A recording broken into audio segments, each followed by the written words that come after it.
The sound design of Stanley Kubrick's 2001: A Space Odyssey was extremely focused on the concept described by Barsom and Monahan as diegetic sound.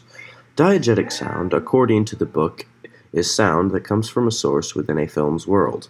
They're sounds heard by both the movie's audience and the characters, such as those seen in the movie when the two spacemen are conspiring against Hal and it switches over to Hal's perspective and all the sound is room tone. No 9,000 computers ever found that before. That's not what I mean.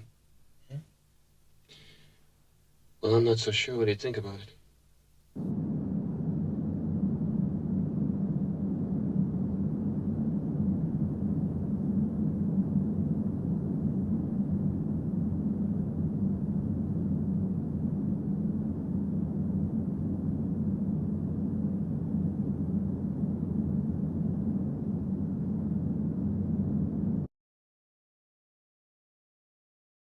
This room tone creates an eerie silence that is carried through the movie, even into the intermission. It is compared to John Cage's song 433 in the article Idle Thoughts on Silence, John Cage, Sound Design, and 2001: A Space Odyssey.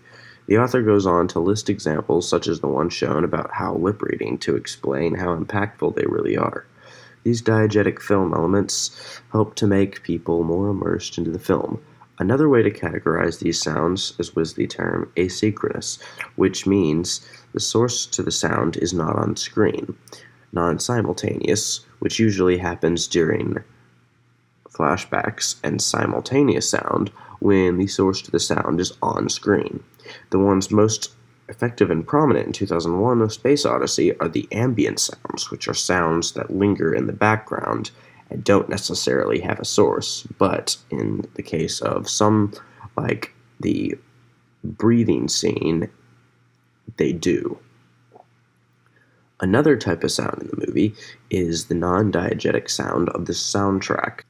Non-diegetic sound is sound that is not in the world of the characters, and only the audience can hear it. And although Kubrick had hired Alex North to write the soundtrack, he didn't end up using any of Alex North's score in the original film. For instance, instead of this opener, that sounds like an extremely average sci-fi soundtrack similar to Star Wars,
Kubrick used this soundtrack instead.